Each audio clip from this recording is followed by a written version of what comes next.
Broker Bulletin acknowledges the traditional custodians of all the lands across the country on which we record our podcast and pays its respect to all Aboriginal and Torres Strait Islander people. Welcome to the Broker Bulletin podcast, where better begins. Join us as we chat with brokers about what's working for them, what drives them, and the real challenges and wins that matter most right now.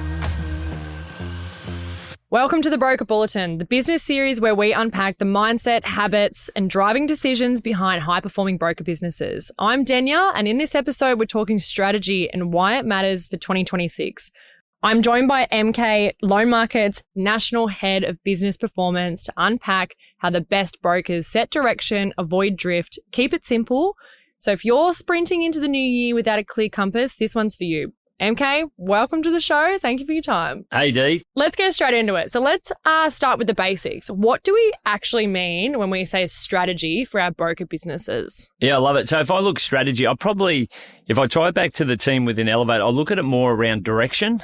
Does that make sense? Yeah. What a strategy is to me and for brokers I work with is actually helping them create a plan, setting a broader vision, what they want to achieve over the next 12 months, and then having some really clear actionable items that they can focus on to make sure they execute on their plan.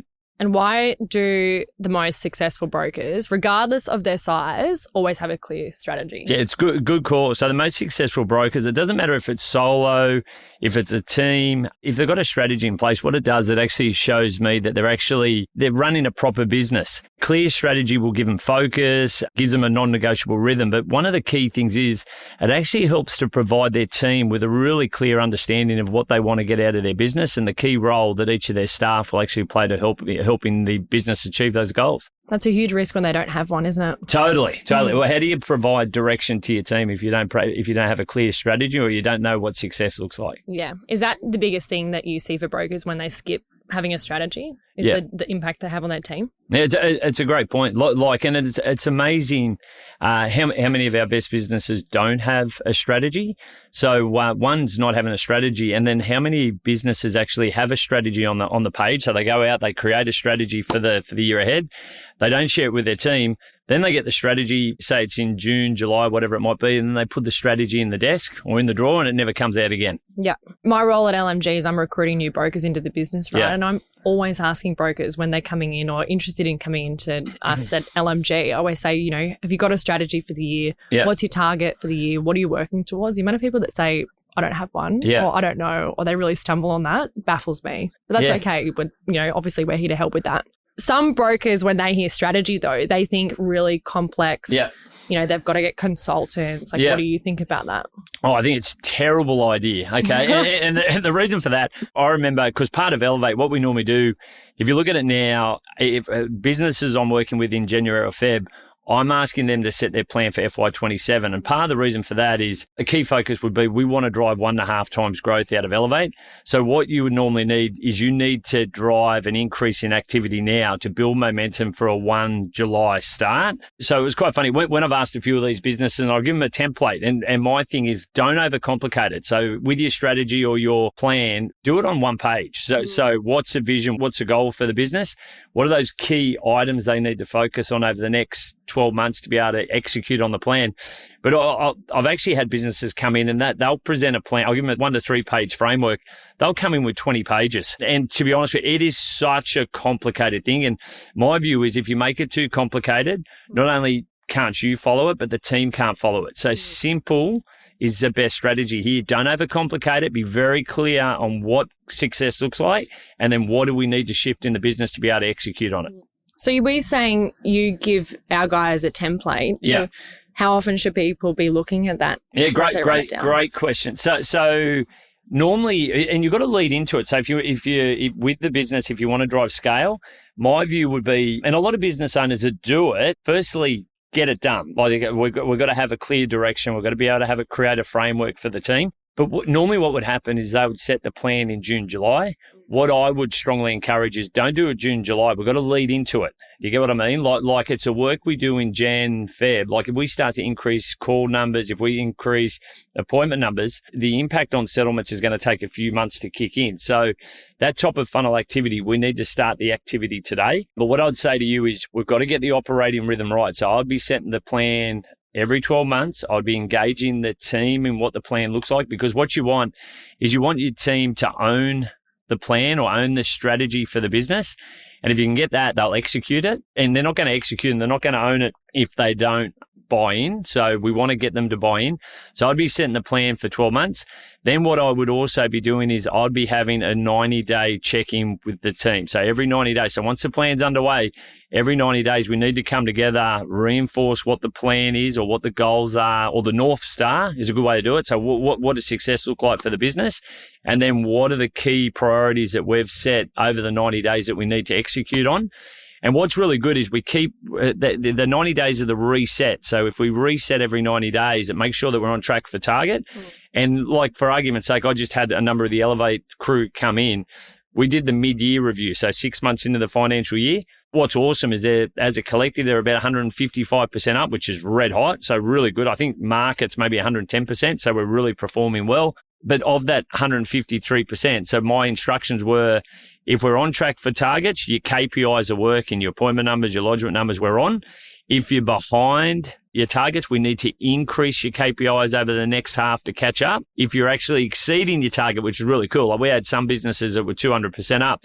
Wow. Yeah, which is so cool. So my thought on that is, well, now your damn target's soft. You need to create a stretch target because you're killing your existing plan. Let's go again. I'm a very visual person, right? At home, like on my fridge, I've got my to-do list like written in front of me, so I see it every day. Yeah. Do you find that brokers, especially brokers with an office space with their team in it, do you see it on the wall? Do you see it visually when they walk into the office every day, or is it something that the 90-day check-in? Oh, totally. Like, remember I was saying, you've got to make things simple. If they've got team meetings, what they should be doing as part of the team meeting shouldn't be just in the grind. Like, it shouldn't be just operational. Part of your team meeting once a week should be around, what are we doing as a business and how we're tracking towards our targets and plans. Do you understand what I mean? And what I love is, as a business owner, at the end of each week, because one of the biggest challenges, and most of the people that will be online listening to this, the hardest thing is they get pulled back into the grind, because most business owners play two roles or wear two hats. So one is they're on the tools, they're income producing, they're running hard, but their head's in the sand, and then but they've got to do that. And then the other is they're trying to hold their team accountable, they're trying to make changes, and they're trying to lead their business as well. So it's a real balancing act. So a great way to be able to do it is once a week they need time in their diary, which I call strategy time. And that's when they need to sort of put time aside to get out of the trenches, have a look at how the business is tracking, and then make sure that they're communicating with their team around where we're going. Yeah. Good point to bring up, because like I was saying before, when I'm talking to businesses and they don't have that strategy, they always say, I'm working too much in the business, not on the business. And I'm like, well, it's because you don't have that strategy. So you don't have that vision of what the year looks like ahead. Yeah. Can you share a quick example from an Elevate broker who has used a strategy to shift their gears in their business? Yeah. I'll stay on the point that you just raised.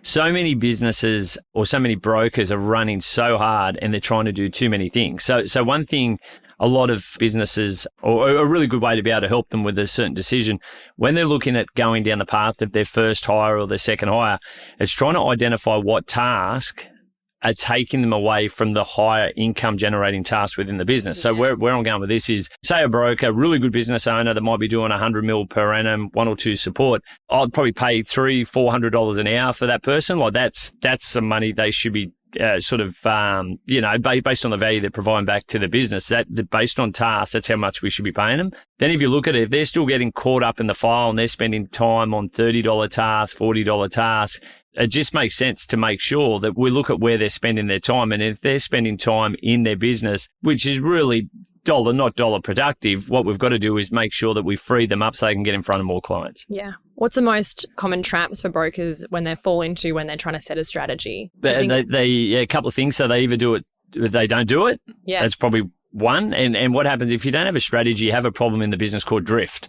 Yeah. Okay. So what drift is, you chase a squeaky wheel. So if there's no clear strategy around what does success look like, what are the key priorities for the business, what ends up happening is you end up spending time where there's noise. And sometimes that noise might not be the most important things, or what you had as a business owner as important to you in view of where you wanted to take the business over the 12 months. I would have to say, firstly, not having a plan. Second biggest challenge is if you do have a plan, you set the plan, you put it in the drawer, and you don't communicate it again. So if you have a plan that you don't communicate, firstly, and you're not monitoring it yourself, but you're also not sharing it with your team, that's almost like not having a plan either. And the third one is tying back into the second point is don't share it with your team. So if you're running a team, you want them all on the bus and they're all on the same path with you. Okay, so let's get practical. What are 3 quick wins brokers can act on after listening to this? Yeah, of course. So what do we now? Start of Feb? Yeah. You heard me earlier on. Set your plan now. So if you want to drive scale or you want to drive growth in the business, now's the time to set the plan. Reverse, second thing I would say is when you set your plan, a great thing that we do in Elevate is reverse engineer your KPIs. Yeah. Okay. So what that means is if you know you want to hit 80 mil, if you want to hit 100 mil, whatever it might be, set the KPIs and work your way up the funnel. So based on that 80 mil, based on your average loan size, work out how many, what we need to lodge each month, and go up again. How many appointments do we need to do each month to generate the lodgement activity? Because if I can get you to do that at the 1.5 times growth and start the activity now, when we hit June and July, you're already going to be doing the activity that you needed to do based on those new KPIs or settlement KPIs. And then we'll already be, we'll start the next financial year strongly. I guess it takes it back to that because when we're setting these targets, right, some brokers won't know their conversion rate. So they don't know what activity that they would need to do to hit that 80 million, 90 million, 100 million. Yep. So I guess back to your point on reviewing it every 90 days, they might have to look at it and go, did we think that we were going to make enough calls? Or do you know what I mean? I do. It's a great point. But once, how do they say this? What gets measured gets done. Yeah. You get that? Yeah. If I'm talking to an Elevate business now and we've reversed engineered the KPIs and they know how many, based on what they think, they know how many appointments they need to do each week. We'll give them a certain number of lodgements. If we start tracking the activity now, once we get to June, July, you're going to know what the conversion is. So then if you need to shift anything to be able to make sure we're hitting our figures, you can shift it at that time. It would completely change people's mindsets when they have that strategy, hey? Oh, it just works. And the other thing I'd probably say with the strategy, one thing we really push within loan market is we get really like-minded businesses to come together. So we try to get them to buddy up. So what I mean by that is if you're going to set your plan and your strategy, what you want to do is you want to buddy up with someone else within the business that's like-minded, someone else that you trust, someone else that you feel really confident around. And then they become invested in your plan as well. So you've got a sounding board, but also, what do they say? Like a challenge shared is a challenge to have. So if it, it's gold. So if you can share it with someone else that's really invested, and I love it. Like when we get our guys together in meeting one, I get everybody to present their plans for the next 12 months. So everybody in the room, they've got to all do the 1.5 times growth. They all will get up. They'll present their plans for the next 12 months in front of everybody else. But then the reason why we do that is a bit of vulnerability, but I've got them all now setting their strategy of 1.5 times growth, but then everybody else in the room is also now so invested to ensure each of those other 12 to 15 businesses plan for the next 12 months. So you've got the power of the collective. You get what I mean? Yeah. I love that, like collaborative approach. Yeah. Okay, final thoughts. If 2026 is a sprint year, what mindset should brokers have stepping into the year now? Yeah, it's a key question. Like, I'm saying 1.5 times growth, which sounds, hey, we're running hard. And look, you can run hard, but this is, if we set a plan now, so set your strategy, engage your team, be very clear on what we need to shift in the business to be able to achieve our plan or achieve the goals over the next 12 months. It will ensure that the sprint or the activity you're doing today is actually going to give you the reward and the result that you want to achieve tomorrow. Yeah, I love it. I think my biggest key takeaway from this episode was keep it simple and share it with your team and review it often. Yeah. Don't just put it in a drawer and leave it to the end of the year and say, did we do it? Good call. Well, that's all we've got for you today in this episode, guys. So thank you for listening as always. And if you've got a topic that you would like us to cover, make sure you email brokerbulletin@lmg.broker or DM us on Instagram, which is @lmg.broker, and our producers will make sure we get it on the list. If you like this episode, follow and rate us as your favorite podcast app. It really helps us grow. And as always, we'll see you on the next one. Cheers. Bye. Thanks for tuning in to Broker Bulletin. We would hate for you to miss an episode. Subscribe to Broker Bulletin in your favourite podcast app. Has this episode been helpful? We'd love you to rate and review us. It'll help us deliver content that's useful to you and help others discover us. If you have great ideas for topics worth tackling or have burning questions you'd like addressed on an upcoming episode, reach out. Links in the show notes. See you next time.